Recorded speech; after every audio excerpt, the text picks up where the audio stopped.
Shalom Aleichem, everybody. Hope all is well. We learn in the Parsha, the Rebbe explains that Yitzchak Avinu, Isaac, our forefather, after the test where he was brought onto the altar, where he was willing to give up his entire life for Hashem, Hashem tested Avram Avinu and Yitzchak Avinu.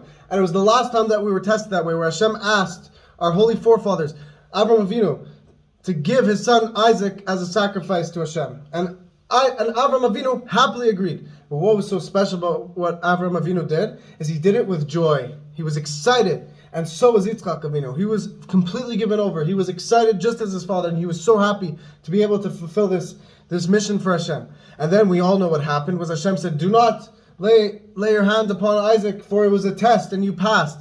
And please, your son is going to live a long life. Don't lay a hand on him." And that is exactly what happened. And we see that it was a test. And Hashem promised never to test us in that way ever again. It was just a test to Avram Avinu. Since Avram Avinu passed this test, it carries on to us as well. But Yitzchak Avinu as well was very responsible for this. He was very excited to give his life for Hashem. We learned that after this event, from this event where Yitzchak Avinu, Isaac, was 37 years old, afterwards, for 2 years after this, he went up to the Garden of Eden. He learned Torah in the Garden of Eden. And the Rebbe explains that the Garden of Eden is beyond time. But yet, he was in this world at the same time. There's another story that the Rebbe brings from the Gemara where a tzaddik went up to the Garden of Eden.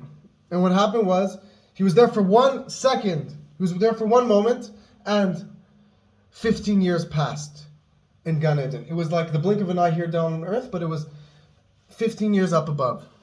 So the Rebbe explains that Isaac, with Yitzchak Avinu, he was up for 2 years down here on earth. So you would think it would be thousands of years, but it was the time that was above heaven and earth's time combined. We know that heaven, time works in heaven, is beyond time. That the higher you go up in the spiritual realms, the more time is irrelevant, because Hashem himself is beyond time. So when there's such a great revelation of God as there is in the higher heavenly realms, time also disintegrates, so to speak, because Hashem is not bound by time, God is not bound by time, but time is bound by God.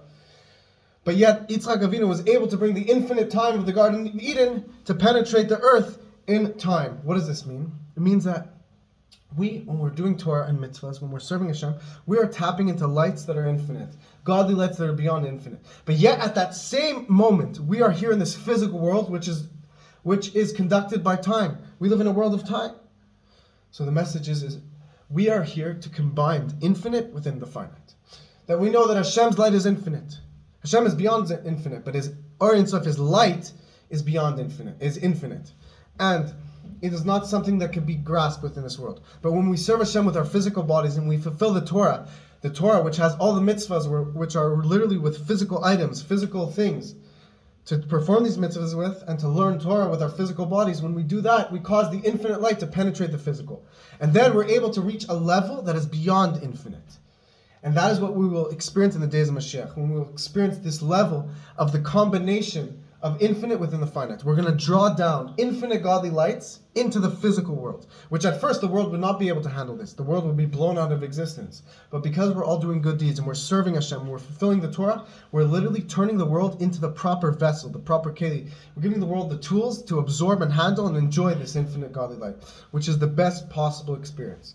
So we are combining heaven and earth, as our forefather Yitzchak Avinu did. There were many tzaddikim who went up to Gan Eden, the Rebbe explains. But what's special about Yitzchak Avinu, who was there for 2 years, is he brought down heavenly lights into the physical world. And that is our mission, not to go up to heaven, but to bring heaven down here to earth, which is an even greater level than heaven. May Hashem bless you all. May we experience this today.